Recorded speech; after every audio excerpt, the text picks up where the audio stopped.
오늘 우리에게 주시는 하나님 말씀입니다. 신약성경 베드로전서 1장 13절 말씀입니다. 봉독하겠습니다.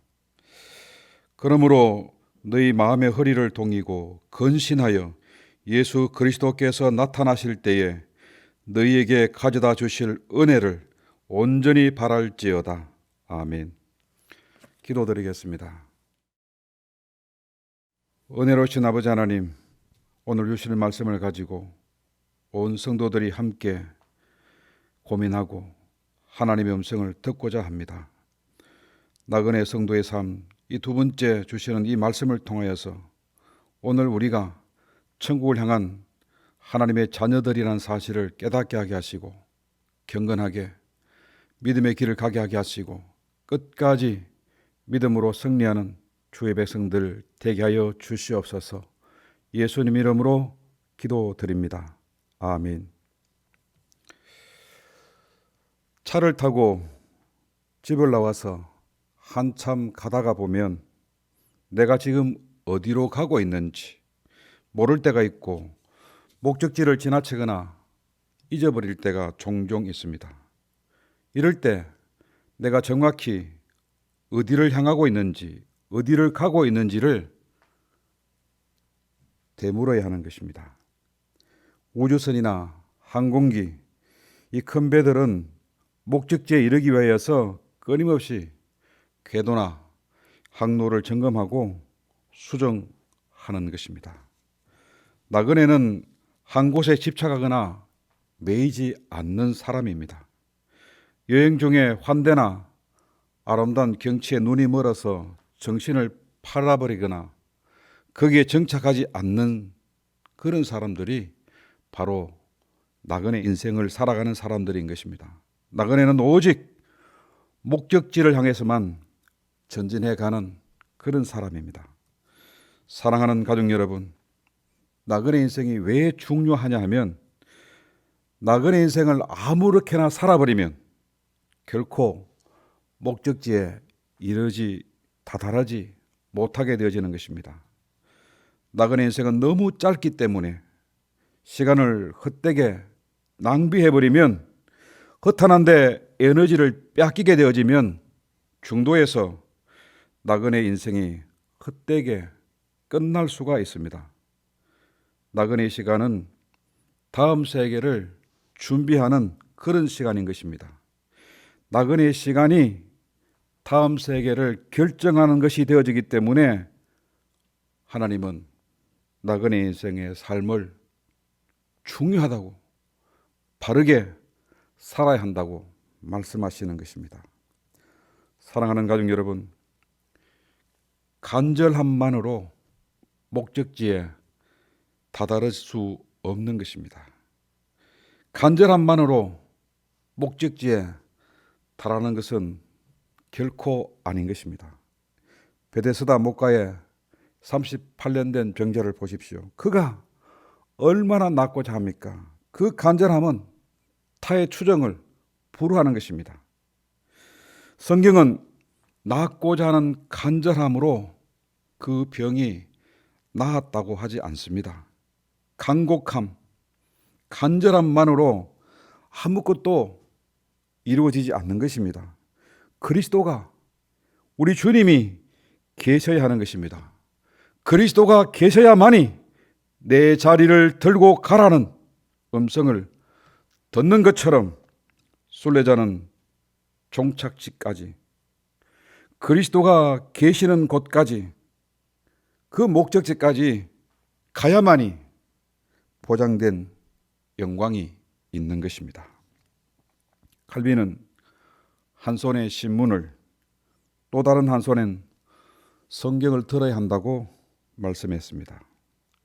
오늘 우리는 이 시대를 하나님 말씀 앞에 조명해야 하는 것입니다. 코로나19는 하나님께서 우리 나그네 여정에서 중간 지점을 점검하는 그런 시간인 것 같습니다. 우리 신앙인들에게 있어서 십계명은 생명처럼 지켜야 할 절대적 계명인 것입니다. 이 계명이 시대나 환경에 따라서 변하는 것이 아닌 것입니다. 또 환경에 따라서 시간에 따라서 적절하게 타협해야 되는 그런 말씀이 아닌 것입니다. 우리가 절대적으로 생명처럼 지켜야 할 가치가 이 십계명인 것입니다. 오늘 우리는 코로나 사태로 인해서 우리의 나태해진 신앙을 재점검해야 합니다. 그리고 우리가 어디를 가고 있는지 우리 스스로에게 되물어야 할 때인 것입니다. 주일 성수만은 절대적으로 우리가 지켜야 할 가치인 것입니다. 사랑하는 가족 여러분, 가급적 교회에 와서 주일 예배, 주일 성수를 해야 하는 것입니다. 우리 교회가 시간을 조정한다면 이 시간 조정을 통해서 얼마든지 전 교인이 다 함께 예배할 수 있는 길도 있는 것입니다. 택시보다도, 지하철보다도, 버스보다도, 식당보다도, 커피숍, 극장보다도 우리 서울교회가 훨씬 더 안전한 것입니다. 괴로움 피우지 말고 힘을 내고 영적 궤도를 재수정해야 하는 것입니다. 생명처럼 주일 성수를 해야 할 때인 것입니다. 베드로전서는 성도가 고난을 이기고 승리하도록 격려해 주시는 말씀인 것입니다. 베드로는 로마에서 주후 68년경 네로 박해 때 순교했습니다. 그는 네로 박해 때 수없는 사람들이, 이 믿음의 사람들이 순교당하는, 고난당하는 장면을 똑똑히 목도했던 것입니다. 그래서 4장 12절 이하에서 연단의 불시험, 혹독한 박해, 목베인 자, 사자굴에 던져진 자, 화형당하는 사람, 매 맞는 사람, 매매 금지로 엄청난 박해와 유린당한 인간의 존엄성, 이 기독교들이 박해당하는 과정을 보면서 그는 타는 가슴으로 불시험, 이 불의 연단을 이상하게 여기지 말고 잘 대비하라고 권면하고 있는 것입니다. 4장 12절 이하의 말씀입니다. 사랑하는 자들아, 너희를 연단하려고 오는 불시험을 이상한 일 당하는 것 같이 이상히 여기지 말라. 나그네 성도에게 있어서 고난은 당연한 것이다. 베드로는 그야말로 혹독한 불시험에 연단에 처한 성도들을 찾아다니면서 하나님의 은혜 위에 굳게 서서 고난을 이기자고, 이 고난은 잠시 지나가는 것이라고, 우리 앞에 놓인 영광이 훨씬 더 큰 것이라고 그렇게 간절히 격려하며 고난을 이길 것을 독려했던 것입니다. 고난받다라는 뜻을 지닌 이 동사 헬라말 파스코, 이 파스코, 이 말이 베드로전서에서 무려 12번이나 사용되고 있습니다. 베드로전서 이외의 다른 신약 성경에서는 이 파스코라는 단어가 11번밖에 나오지 않습니다. 이 베드로 사도는 예수님의 부름받은 제자의 길을 가게 되었을 때 엄청난 고난과 역경에 처하게 되어졌습니다. 자신이 당한 서디슨 이 고난의 경험을 통해서 소아시아 성도들에게 어떻게 살아야 할지, 성도가 어떤 모습으로 이 고난을 이겨야 할지를 설명하고 있는 것입니다. 성도는 고난 가운데서 아무렇게나 살아야 할 사람들이 아니라 고난 중에서라도 거룩한 믿음의 삶을 살아야만이 구원받는 삶을, 구원받는 영광을 얻게 되어진다고 가르쳐주고 있는 것입니다. 베드로는 이 땅에서 나그네와 같이 처량하고 서글픈 신세, 세상에서는 실패자 같은 그런 인생으로 산 사람 같지만은, 그러나 영적으로는 하나님의 자녀이고 그리스도와 더불어 왕노릇하게 되어지는 영광된 존재라는 것입니다. 성도는 고난 가운데서 무너지는 그런 불쌍한 존재가 아니라 거룩한 족속으로서 영원한 하나님의 기업을 이을 천국을 향해 가는 순례의 길을 걸어가는 거룩한 나그네라는 사실을 확인시켜주고 있는 것입니다. 비록 이 땅의 삶이 고달프더라도 천국 시민이라는 이 놀라운 사실을, 이 정체성을 확인한 이상 모든 성도들은 거룩한 나그네라는 이 신부적 정체성을 가지고 어떤 고난과 역경에 처할지라도 그 고난을 극복해야 한다는 것입니다. 왜냐하면 그 고난 뒤에는 거룩한 영원한 생명이 보장되어지는 하나님의 나라가 있기 때문인 것입니다. 하나님의 나라는 신앙의 힘, 믿음의 힘, 이 실력으로 가게 되어지는 것입니다. 여러분, 인간들은 온갖 힘을 기릅니다.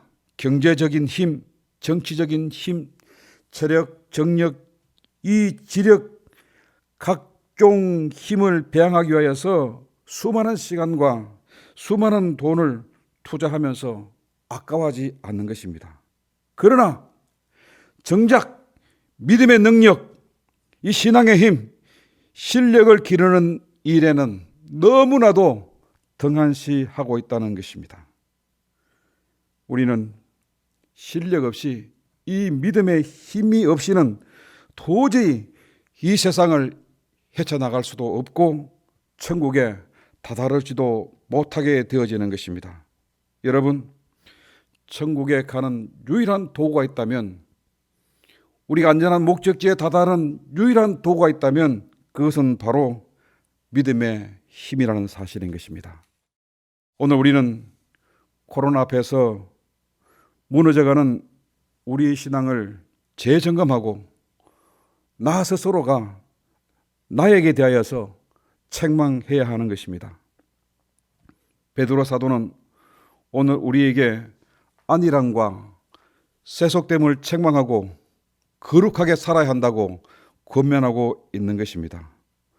오늘 우리는 천국을 향해 가는 나그네라는 사실을 오늘 본문의 말씀을 통해서, 이 베드로 사도의 권면을 통해서 재차 거듭 확인해야 하는 것입니다. 여러분, 성경은 이중 심판을 말하고 있습니다. 즉 출애굽한 성도에게 있어서 홍해라는 두 번째 심판이 있었다는 사실인 것입니다. 구원받은 성도에게 있어서 두 번째 본격적인 심판이 기다리고 있음을 기억해야 하는 것입니다. 출애굽한 성도에게 곧 애굽의 군대가 쳐들어오는 홍해를 건너야 하는 두 번째 심판이 있는 것입니다. 여러분, 이 두 번째 심판 앞에서 포로로 잡혀서 애굽으로 돌아갈 것인가? 아니면 죽으면 죽으리라 믿음으로 홍해를 건너야 할 것인가? 선택해야 하는 것입니다. 이 선택이 천국을 보장하게 되어지는 것입니다. 불신지옥에서 십자가 보혈로 죽음에서 일단 구원받은 성도는 타락한 세상을 탈출하여서 새로운 땅, 새하늘과 새 땅, 약속의 땅, 새 예루살렘 성을 향하여서 나아가야 하는, 이동해야만 하는 그런 존재인 것입니다. 첫째 심판, 이스라엘 백성의 출애굽은 가나안을 향한 장소 이동에 불과했습니다. 둘째 심판은 출애굽한 성도가 가나안에 정착할 것이 아니라 세상에서 하늘로 옮겨가는, 천국으로 이동하는 것이 둘째 심판인 것입니다. 그리스도께서 제2의 출애굽의 선봉이자 첫 열매가 되셨습니다. 우리도 주님처럼 이 땅에서 하늘로 옮겨져야 하는 나그네 인생들인 것입니다. 본문의 말씀을 다시 읽어보겠습니다. 그러므로 너희 마음의 허리를 동이고 근신하여 예수 그리스도께서 나타나실 때에 너희에게 가져다 주실 은혜를 온전히 바랄지어다. 여기서 마음의 허리라 할 때 마음은 헬라말로 디아노이아입니다. 디아노이아는 정신적인 것을 가리키는 것입니다. 정신을 차리지 않고 정신줄 놓아버리면 그 인생은 향방 없이 표류하거나 엉뚱한 곳에 매여서 그 인생은 끝이 나버리고 마는 것입니다. 여러분, 지금 우리 주위를 돌아보십시오. 정신줄 놓아버린 사람들이 얼마나 많습니까? 인생관, 삶의 방식이 흐트러져서 세속에 물들어서 타락한 인생들이 얼마나 많습니까? 나그네 여정에서 실패해서 심판에 든 인생들, 구제받지 못하는 인생들이 부지기수인 것입니다. 그래서 성경은 너희 마음의 허리를 동이고 근신하라 한 것입니다. 여기서 근신하다, 이 헬라 동사는 네포인데, 이 원래 이 술 취하지 않고 맨정신을 가져야 한다, 정신 차려야 한다, 그런 뜻인 것입니다. 이 깨어있으라 그런 뜻인데, 세상에 취해서 성도는 정신을 잃어버리지 말라는 것입니다. 여러분, 무엇에 취하면 마비 정세가 일어나는 것입니다. 낮술에 취하면 어미애비도 모른다, 그렇게 말하지 않습니까? 이 통제력을 잃어버리는 것을 가리키는 것입니다. 취한다는 것은 자신의 통제력을 다른 것에 내어줘버린 그 무엇에게 매여서 종노릇하게 되어지는, 조종당하는 것을 말하는 것입니다. 그래서 조종당하지 않도록 성경은 너는 깨어 있어라, 내포하라, 근신하라, 그렇게 말씀하는 것입니다. 사랑하는 가족 여러분, 우리가 가는 길은 너무나도 피하기 어려운 유혹거리, 올무, 올가미, 덫, 함정들이 잔뜩 도사리고 있는 위험한 길인 것입니다.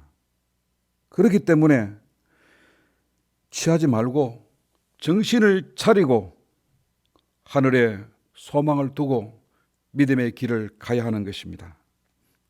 베드로 사도는 그 어떤 세상의 유혹에도 넘어지지 않는 신앙의 원리를 코람 데오, 하나님 앞에서, 코람 호모, 사람 앞에서의 원리를, 두 가지 원리를 가지고 설명하고 있는 것입니다. 나그네 인생의 승리하는 비결, 나그네 인생 길에서 성공하는 성도의 삶은 먼저 하나님 앞에서의 삶을 살아가야 한다는 것입니다.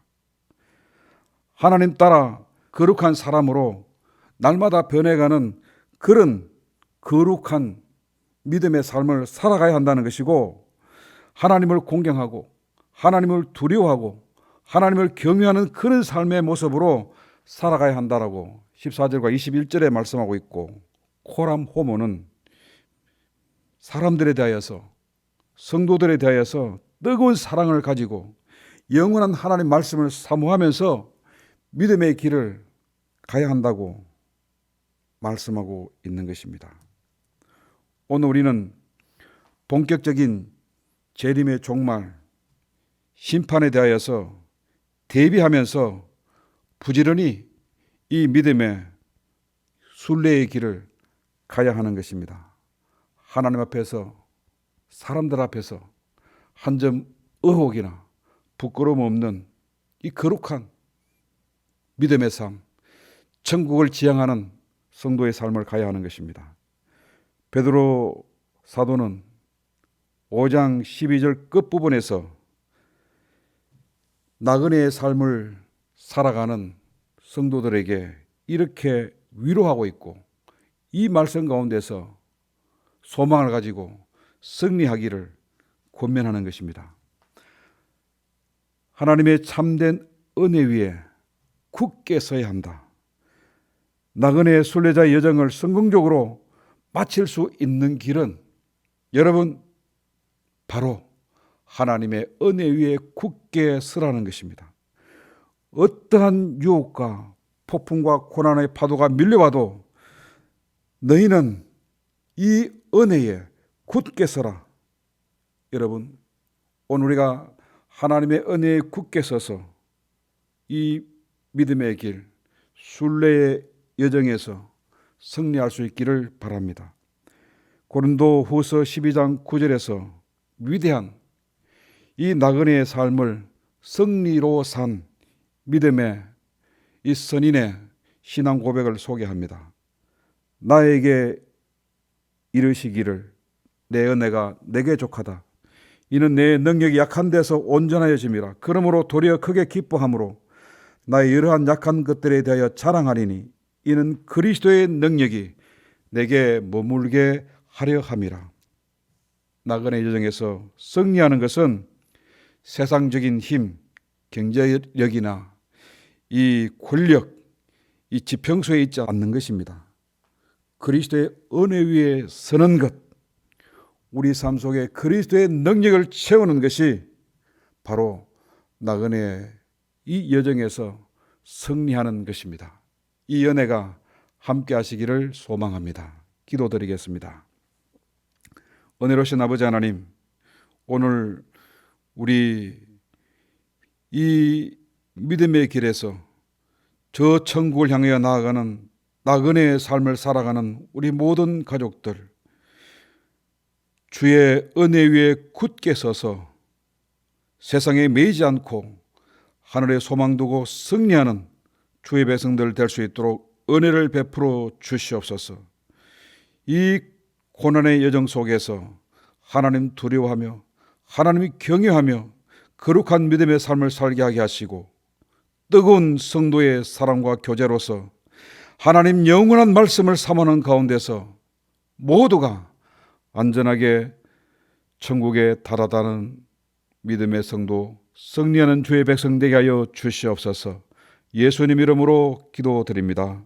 아멘. 지금 이 시간은 함께 기도하는 시간을 갖도록 하겠습니다.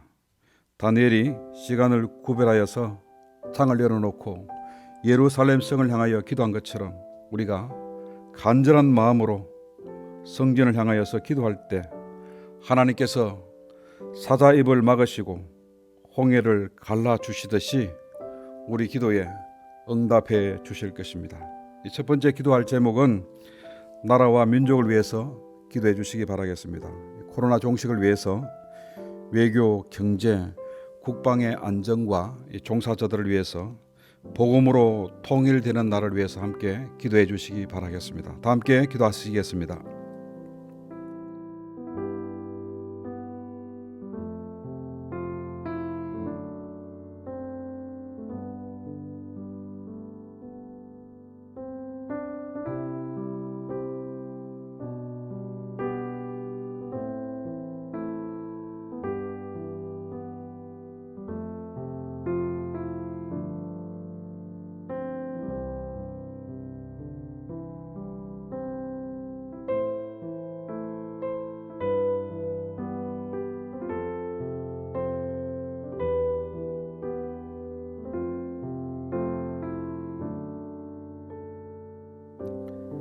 이 두 번째, 교회를 위해서 기도하도록 하겠습니다. 성전 회복을 위해서, 또 성도들의 믿음 회복을 위해서, 예배의 회복을 위해서, 이 선교지들 또 선교사님들을 위해서 함께 기도하시기 바랍니다.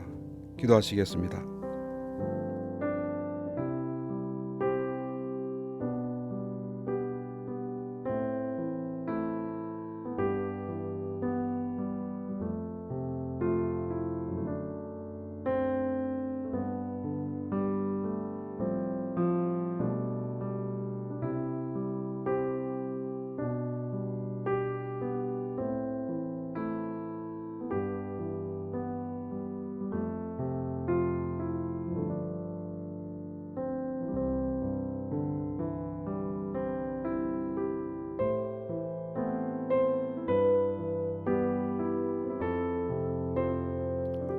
세 번째 기도할 제목은 이 가족을 위해서 함께 기도하는 시간을 갖도록 하겠습니다. 자녀들, 여러분들이 경영하는 사업, 또 영적 성장을 위해서 또 각자 소원을 안고 함께 기도하겠습니다.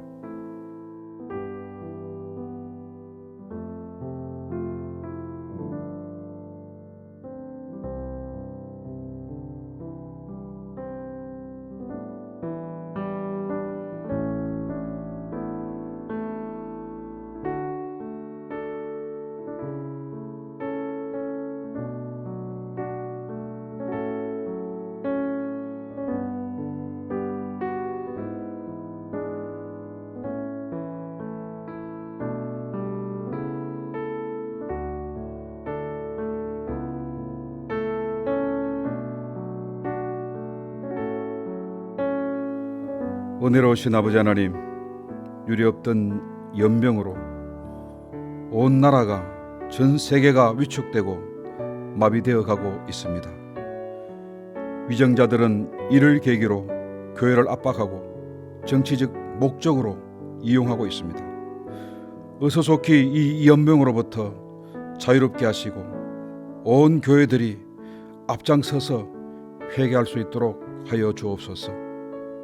먼저 믿는 저희들이 이 악한 길에서 떠나게 하게 하시고 이 시대를 선도할 수 있도록 도와주옵소서.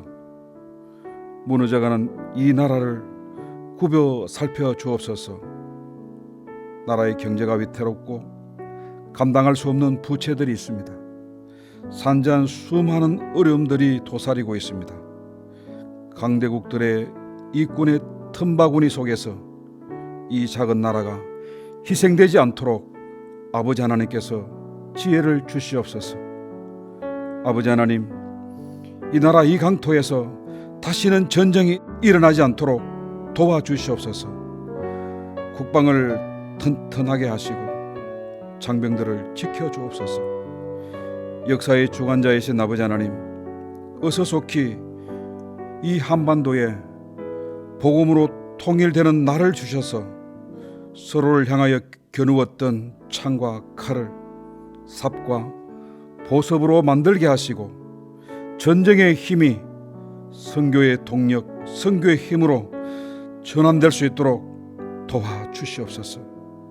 아버지 하나님, 이 아름다운 성전이 행악자들의 만행으로 불법 점거당했고 아직도 용역들이 우리의 출입을 막고 있습니다.